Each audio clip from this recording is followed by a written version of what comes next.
Bonjour, bienvenue à l'étape numéro 3. Je suis Jago Soto, encore une fois. Si tu es arrivé à cette étape, c'est sûrement parce qu'avec seulement les molécules et la respiration Wim Hof, ton pH n'est pas encore correct. Et tu le sauras probablement aussi d'une manière non exacte, mais approximative, car en faisant Wim Hof, si tu n'es pas capable de tenir. Dans aucune ronde. Plus de 45 ou plus d'une minute, plus de 45 minutes. 45 secondes ou une minute, cela signifie que tu es assez acide. Alors, pour finir de corriger cette acidité, nous devons maintenant voir comment nous nous alimentons, comment nous faisons, ce que nous buvons, ce que nous ne buvons pas, quand nous mangeons, comment nous mélangeons la nourriture, quels aliments nous choisissons. Maintenant, tu me diras, bon, c'est encore une autre chose qu'on va me raconter sur un type de régime miracle, de je ne sais quoi, et dans ce sens, cela ne va pas être une de plus, je te garantis que non. Ce sera quelque chose de totalement différent de ce que tu as sûrement entendu, étudié, lu, ou d'un cours que tu as acheté. Pourquoi? Eh bien, parce que tu sais sûrement que dans le monde de la nutrition, il y a 200 millions d'experts. Et souvent, un expert contredit l'autre, puis un autre arrive qui contredit les deux premiers, et ainsi de suite. À la fin, tu deviens fou et tu n'es plus sûr de quelle est la façon de manger sainement pour toi. Donc, ce n'est pas que je vais t'apporter un autre expert qui se prétend expert pour m'apprendre comment manger, non. Je me base sur le bon sens et je suis observateur. Regarde quel un principe si simple. Les êtres humains aujourd'hui, si je te parle en pourcentage de la quantité ou du pourcentage de personnes de plus de 30 ou de plus de 40 ans qui ont des problèmes de santé chroniques et ou dégénératifs, tu tomberais de ta chaise.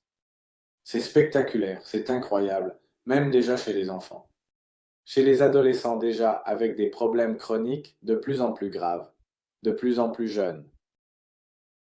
Cependant, n'importe quel animal que tu observes, vivant, dans son habitat naturel, presque, presque 100%. Des maladies chroniques et ou dégénératives que nous avons, pratiquement 100% dans la nature n'existent pas. Cela signifie que c'est une invention de notre part à cause de notre mode de vie non naturel. Alors, ça d'un côté, de l'autre côté, les animaux ne lisent pas de livres de nutrition, n'achètent pas de cours de nutrition, ne regardent pas des experts en nutrition sur YouTube, ne vont pas à l'école de nutrition. Les animaux mangent de manière intuitive et instinctive ce qu'ils savent déjà être nécessaire pour avoir la meilleure santé possible. Et tu peux aimer plus ou moins ma théorie, mais les résultats objectifs sont convaincants. La plupart des maladies que nous avons aujourd'hui n'existent pas dans la nature. Par conséquent, que faut-il faire? Que faut-il manger? Nous allons observer comment fonctionnent ces principes naturels. Chez les animaux, qui ont des systèmes digestifs plus similaires aux nôtres, pour vraiment apprendre comment nous devons manger. Alors, je vais expliquer 4 principes de base et le cinquième, qui est essentiellement quels aliments il faut éviter. Cela est indiqué dans le PDF. Dans la vidéo pour faire court, je vais expliquer 4 principes fondamentaux de l'alimentation. Principe numéro 1 pour avoir une bonne santé, pour avoir la meilleure nutrition possible, tu dois t'assurer de consommer quotidiennement, ou presque quotidiennement. 90 pièces. De l'ego, je te le dis. Ainsi, pour que ce soit plus compréhensible, tu dois donner à ton corps 90 pièces différentes de Lego pour que ton corps, avec ces 90 pièces différentes, soit capable de faire plus de 10 000 figures différentes pour te maintenir en bonne santé. Maintenant, c'est le principe numéro 1. Le principe numéro 2. Ces 90 pièces différentes de Lego, qui sont des nutriments que nous devons donner au corps, il ne suffit pas de les donner n'importe comment. Nous devons les donner de telle manière que nous puissions maintenir Un pH correct, le pH optimal, pour que tous les organes du corps fonctionnent comme ils doivent fonctionner à rendement maximal. Deux principes très simples. Donner tous les 90 nutriments essentiels au corps et les donner de telle manière que mon corps savoir le pH correct. En d'autres termes, ne pas acidifier le corps avec ce que je mange. Parce que si je donne les 90 nutriments, mais que je les donne de manière à générer de l'acidité, cela ne sert à rien. Je dois donner les 90 nutriments et les donner de manière à ce que mon pH soit optimal pour avoir la meilleure santé possible. D'accord, alors, énoncer ces deux principes fondamentaux, c'est-à-dire, si tu fais cela, si tu es capable de faire ces deux choses que je viens de dire, sans que je te dise rien de plus, je pourrais terminer la vidéo ici même et tu aurais déjà la meilleure nutrition possible pour toi. Mais je vais expliquer un peu plus. Parmi les types d'aliments, il y a de nombreuses façons de les classer. Je vais les classer en 4. Selon cette classification que je vais te dire, il n'existe que 4 types d'aliments différents. Il y a les aliments qui sont alcalins et quand tu les métabolises, ils produisent de l'alcalinité. Il y a ceux qui sont acides, qui quand tu les métabolises produisent de l'acidité. Il y a ceux qui sont acides, mais en les métabolisant, ils produisent de l'alcalinité. Et il y a ceux qui sont alcalins, mais qui en les métabolisant produisent de l'acidité. 4 types. Maintenant, le concept de métaboliser, je veux que tu le vois de cette manière. Imagine que tu as un feu de camp et que tu mets différents types de bois, de bûches, et ils ne brûlent pas tous exactement, de la même manière. Eh bien, un type de bois va générer un type de cendre, et un autre type de bois génère un autre type de cendre. Et si tu mets un petit papier ou quelque chose, cela va générer un autre type de cendre. Quand j'introduis des aliments dans mon corps et que le corps les métabolise, le métabolisme, le résultat de la métabolisation des nutriments, génère des cendres. D'accord? Il génère des métabolites. Alors, quel est le troisième concept? Le troisième concept est que si le résultat, c'est-à-dire la somme de tout ce que je mange et bois en une journée, merci, me donne un résultat alcalin, alors mon corps va fonctionner parfaitement. Et l'excédent d'alcalinité, que nous pouvons normalement mesurer en minéraux, cet excédent d'alcalinité, le corps va le stocker comme réserve dans les muscles et les os, pour être préparé. Maintenant, que se passe-t-il si aujourd'hui, le résultat, la somme totale de tout ce que j'ai mangé et bu aujourd'hui, me donne un pH acide? Alors, pour compenser cette acidité, le corps va utiliser les réserves de minéraux que nous avons stockées dans les muscles et les os. Il y a donc deux possibilités. Il y a la possibilité d'augmenter les réserves, ce qui fait que ton corps sera mieux préparé pour qu'un jour tu te fasses plaisir, sans que cela ait de conséquences. Soit diminuer les réserves, donc si tu diminues les réserves trop de jours d'affilée pendant trop longtemps, tu arriveras à un moment où ton corps n'aura plus de réserves pour compenser le pH. Et que se passe-t-il lorsque ton corps ne peut pas compenser le pH et que le résultat de ce que tu manges reste un pH acide? Eh bien, pour que tu ne meurs pas, regarde ce que je vais te dire. Pour te sauver la vie, pour que tu ne meurs pas, parce que si tu restes en acidité trop longtemps, tu meurs. Eh bien, pour ne pas mourir, ton corps, comme il n'a plus de réserve de minéraux dans les muscles et les os, va accumuler de la graisse de manière indiscriminée. Pourquoi? Parce que la graisse est alcaline. Et comme tu ne peux plus corriger l'acidité parce que tu es à court de réserve et que tu continues à manger d'une manière qui génère chaque jour plus d'acidité, eh bien, le corps dit, regarde, pour survivre, la dernière option que nous avons est d'accumuler toute la graisse que nous pouvons. Et quand cela est poussé à l'extrême, nous avons ces cas de cette maladie diagnostiquée où les femmes, cela arrive surtout aux femmes, commencent à accumuler et cela devient une maladie où tout le corps se déforme et c'est comme si le corps entrait dans un cercle vicieux en disant nous sommes tellement acides que même l'oxygène que tu respires, nous allons le convertir en graisse. C'est une exagération, cela ne peut pas arriver, mais pour que tu comprennes, n'est-ce pas? Alors, ce sont les trois principes les plus importants que tu dois comprendre sur le fonctionnement de ton corps par rapport à ce que tu manges.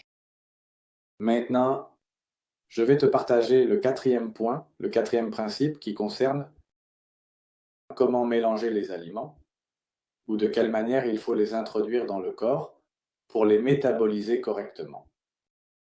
Parce qu'il peut arriver, et c'est aussi très important, qu'il peut arriver que tu respectes parfaitement bien les trois premiers points. 90 nutriments, pH. Alcalin, tu accumules des minéraux. Tu accumules des réserves, tout va bien. Mais, si tu commences soudainement, même si tu fais cela parfaitement, mais si soudainement tu commences à avoir beaucoup de stress et que tu manges avec stress, même si ce que tu manges est parfait et que tout est parfait et que tu fais tout parfaitement, si tu manges avec stress, ton corps étant sous stress, n'active pas la hors de digestion. Si la digestion ne s'active pas, tu peux manger les aliments les plus sains et les plus naturels du monde entier, tu ne vas pas les digérer, tu ne vas pas les métaboliser. Et tout ce que nous introduisons dans le corps et qui n'est pas digéré correctement se transforme en toxines. Les toxines génèrent de l'acidité. Par conséquent, tu peux consommer des aliments alcalins qui produisent de l'alcalinité, des acides qui produisent de l'alcalinité. Et ne jamais toucher aux aliments qui te génèrent de l'acidité et tout faire parfaitement. Mais si pendant que tu manges, tu es stressé, tu ne le métabolises pas bien, tu ne le digères pas bien, et le résultat est un pH très acide. Alors, dans ce quatrième point, si tu sais que lorsque tu vas manger, tu manges normalement avec stress, et parfois la nourriture te fait mal, eh bien, il y a beaucoup de symptômes liés à cela de manger avec stress. Ce que tu dois faire, c'est, avant chaque repas, faire les 3 séries de Wim Hof, car elles vont détendre ton système nerveux et tu pourras manger et digérer ce que tu manges. Si tu n'as pas le temps d'en faire 3, fais-en 2. Si vous n'avez pas le temps d'en faire 2, faites-en au moins un, mais au moins une, pour t'assurer que tu vas manger et digérer ce que tu manges. Puisque tu fais un effort pour manger sainement, que cet effort serve à quelque chose. C'est l'un des facteurs que tu dois connaître concernant ce quatrième point. Autre chose, les protéines et les glucides ne se mélangent pas parce qu'un petit biscuit, un morceau de pain ou un petit bonbon, si tu le mets dans la bouche et le suces, il se dissout car le pourcentage de glucides qu'il contient est très, très élevé. Mais si tu mets un morceau de viande, de poulet ou de poisson dans la bouche et que tu le suces, tu peux le sucer pendant une semaine entière. C'est une façon de le défaire, en le dissolvant. Non, il faut le mâcher, bien le mâcher, pour qu'il arrive à l'estomac et dans l'estomac. Comme l'estomac est une des parties du corps, presque la seule, mais ce n'est pas la seule, qui a un pH acide, qui fonctionne avec un pH acide, alors ton estomac, en générant un environnement acide, dissout les protéines. C'est pourquoi elles ne se dissolvent pas dans la bouche, parce que la bouche a un environnement alcalin. C'est pourquoi les glucides se décomposent dans la bouche, parce que les glucides ont besoin d'alcalinité, pour être dissous et digérés.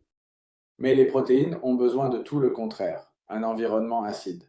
Alors, si tu prends du pain avec oui, bon, oui, du pain avec un hamburger, de la viande avec des pommes de terre, du riz avec du poulet, une paella de fruits de mer, une tortilla de pommes de terre, tout cela combine des glucides pratiquement purs avec des protéines pratiquement pures.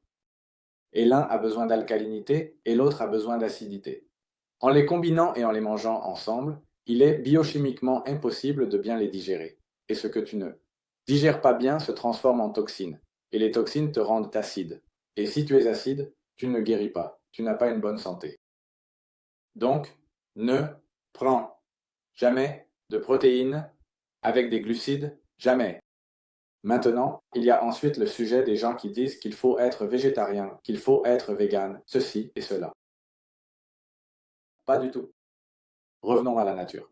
Qui a raison? Ceux qui disent qu'il faut manger de la viande ou ceux qui disent qu'il faut manger sans viande? Eh bien, la solution se trouve dans la nature. Je ne vais contredire personne, mais le sujet est le suivant. De nos jours, 2024, 21e siècle, toutes les personnes savent que nous nous consacrons à la nutrition. Nous savons tous que, ou les végétariens le savent, les véganes le savent, que si une personne est végétarienne pure ou végane pure, elle a besoin de se supplémenter en vitamine B12 parce que si vous ne mangez que des légumes, il est impossible d'avoir suffisamment de vitamine B12 et votre système nerveux va défaillir. Maintenant, les végétariens et les véganes disent qu'avec cela, c'est parfait et qu'ils n'ont pas besoin de viande pour être en bonne santé. D'accord. Revenons un peu en arrière à l'époque où nous étions chasseurs-cueilleurs et où il n'existait aucun supplément ni de B12 ni d'autre chose. Si nos ancêtres n'avaient pas mangé de viande, ni toi ni moi, ne serions ici aujourd'hui. La race humaine se serait éteinte. C'est aussi simple que ça. Par conséquent, la nature nous dit que nous devons effectivement consommer de la viande, du poulet et du poisson. Évidemment, achète la meilleure qualité de viande, de poulet et de poisson que tu puisses. Mais il vaut mieux que tu consommes des protéines de moindre qualité plutôt que de ne rien consommer du tout. Le corps a besoin de ces protéines, et il est également vrai qu'il n'est pas bon de manger de la viande, du poulet et du poisson tous les jours. Ce n'est pas bon. Maintenant, lorsque tu manges de la viande, du poulet ou du poisson 2 fois par semaine, 3 fois par semaine, plus que cela, ce n'est plus bon, ou 1 fois par semaine. Quand tu en manges, assure-toi d'accompagner la viande, le poulet ou le poisson avec des feuilles vertes crues. Il y a beaucoup de feuilles vertes.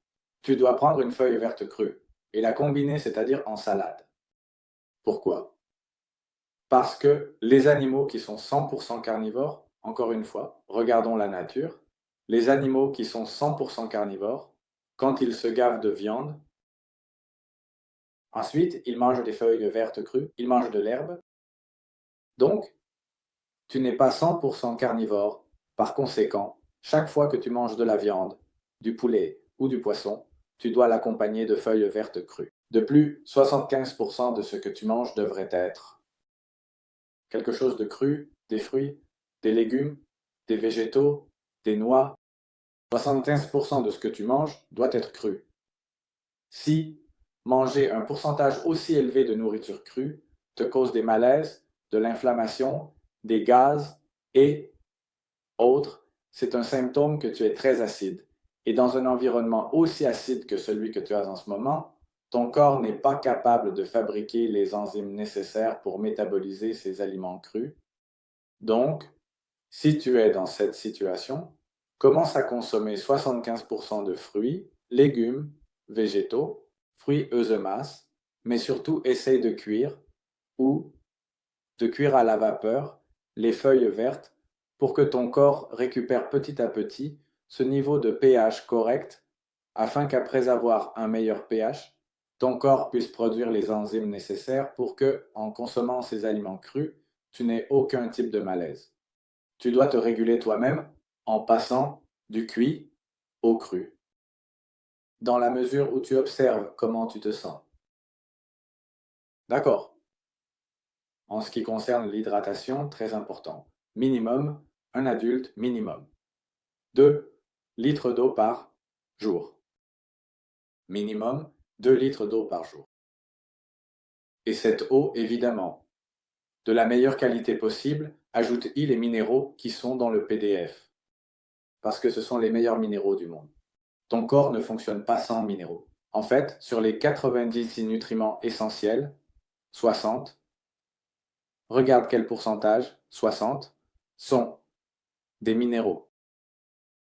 Donc, si tu as de l'eau de mer que tu as déjà achetée, utilise ton eau de mer. Si tu as du hormus, utilise ton hormus. Mais lorsque tu as utilisé ton eau de mer ou ton hormus, achète ces minéraux dont je te parle, car ils seront moins chers et plus puissants que le hormus et que l'eau de mer. Et le dernier point que j'ai à t'expliquer est, il concerne le jeûne intermittent. Maintenant, parenthèse, si jamais tu veux jeûner pour améliorer tes résultats, mon conseil est que sans la supervision d'un professionnel, au maximum, tu peux jeûner 3 jours. Au maximum. Le jeûne peut être total ou peut concerner uniquement les aliments solides. Mon conseil est que si tu veux faire un jeûne, fais-le avec des molécules redox et de l'eau avec des minéraux. Uniquement et exclusivement pendant 1, 2 ou 3 jours. Tu prends des molécules redox et de l'eau avec les minéraux, mais pas plus de 3 jours. Cela dit, passons au jeûne intermittent. 12 heures, 16, 18, je saute le petit déjeuner, je saute le dîner, qu'est-ce qui est mieux? Encore une fois, la réponse se trouve dans la nature. Que devons-nous faire pour bien faire les choses? Dans la nature, il existe, selon les heures, de la journée auquel les êtres vivants mangent, 2 types d'êtres vivants, ceux qui mangent pendant la journée et ceux qui mangent la nuit. L'être humain fait partie de ceux qui mangent le jour. Donc, qu'est-ce que cela signifie? Que si, lorsque tu vois qu'il n'y a plus de lumière solaire à l'extérieur, tu ingères des aliments solides, tu vas t'intoxiquer, tu vas t'acidifier. Pourquoi? Parce que quand il n'y a pas de lumière solaire à l'extérieur, ton corps, ton système nerveux, commence à produire de la mélatonine. Et quand nous produisons de la mélatonine, le corps économise. Dans tous les processus biologiques et biochimiques, pour pouvoir utiliser toute cette énergie qu'il économise pour régénérer, détoxifier, guérir. Et l'une des choses qui consomme le plus d'énergie parmi les processus que nous faisons quotidiennement est la digestion. Par conséquent, quand il y a une lumière solaire à l'extérieur et que je commence à produire de la mélatonine, mon corps commence à annuler le système digestif. Cela signifie que pendant qu'il s'adapte à la production de mélatonine, j'introduis de la nourriture solide. Je ne vais pas bien la digérer et cela va m'intoxiquer, m'acidifier. Par conséquent, on ne mange rien de solide, mais on utilise l'extérieur. Cela signifie qu'en été, nous pouvons manger pendant plus longtemps, alors qu'en hiver, nous avons moins d'heures par jour pour manger. Et si quelqu'un dit un non, c'est qu'en hiver, à 5h30, à 6h du soir, il fait déjà nuit, je vais mourir de faim. Tu peux être tranquille. Prends ton petit déjeuner, mange. Si tu as envie de prendre un petit goûter, prends-le, mais toujours avec la lumière du jour à l'extérieur. Et je suis sûr qu'il ne t'arrivera rien pour une raison simple. Revenons à la nature. Un ours est un animal qui a environ 10 fois plus de force qu'un être humain. Il a des besoins nutritionnels, environ 10 fois plus grands, plus imposants, c'est-à-dire qu'il a besoin de beaucoup plus de nourriture pour survivre qu'un être humain. Cependant, l'ours hiberne en hiver et il ne meurt pas. Non seulement il ne meurt pas, mais quand il termine son processus d'hibernation, il a une santé spectaculaire.